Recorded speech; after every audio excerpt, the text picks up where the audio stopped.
What's going on, guys? Welcome back. Madden 18 Connected Franchise. I want to talk about player scouting, in my opinion. You know, I'm usually kind of gentle, but it's embarrassing. It's embarrassing where this game is when you look at it, knowing that scouting is only going to be in Connected Franchise, and it should be one of the most detailed, time-consuming, and rewarding experiences in the game mode. And what it's devolved to is little more than just arbitrary ratings and scouting points. So this is your draft table, if you will. This shows you all the players you have available, and you use your scouting points that you're assigned at the beginning of each week to unlock attributes for players. So if you look at Stefan Medlock, our projected first-round pick, our franchise player, if you will, we've unlocked his 3 skills at a B+, B+, and B, and you can see he's given a combine report to go over his measurables.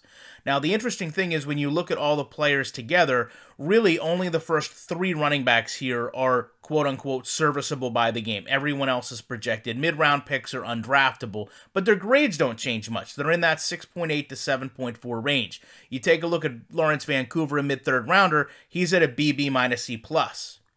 So as you continue to go through the stages of the offseason, you're given more points, and you lose half of them if you don't actually spend them, but you can't actually use them to learn more about your players. When we go back and take a look at Medlock, you can see all the information is essentially the same.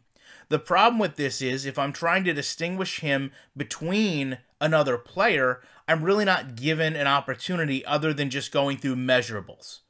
No one's stock has risen, no one's stock has dropped. So if I wanted to get Lawrence Vancouver, who's got a 6.8 grade, and compare him to Medlock, I really don't have that dynamic ability to do so. Apart from that, when you look at the final running backs here, Zach Walton, the worst halfback projected undrafted, has very similar ratings. Isaiah Rock, here's an early third rounder with a talent evaluation as a mid 6th rounder. So he's projected to go in the 3rd round, but he's got the talent of a 6th rounder because it's such a small field. Here's an undrafted player with a 6.8 grade with a B-, C+, C-. It's not that far off from some of the best players.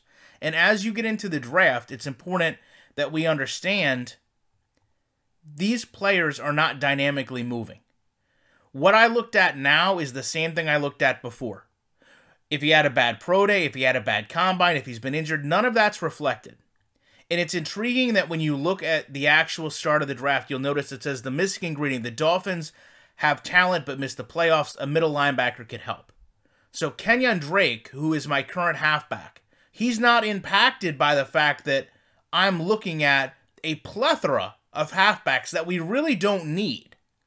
But I'm scouting at minimum 15 different halfbacks, many of which he's better than.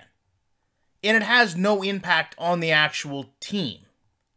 When you go back and look at his overall, it has the player analysis currently as he's the 36th ranked halfback in the league, putting him in the top 15% of halfbacks.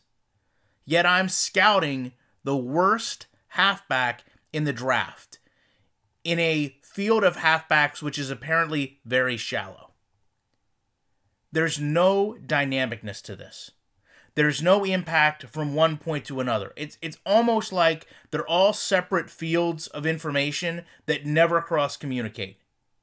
If this happened in real life, Kenyon Drake would be asking for a trade, for a release, going to his agent. His agent will be coming to me. What is the problem? Is there a concern? What can we do? No one has came to me during this scouting and interjected. I don't want the game to control it for me, but perhaps interjected and say, hey, we're focused a lot on halfbacks. We really need a middle linebacker.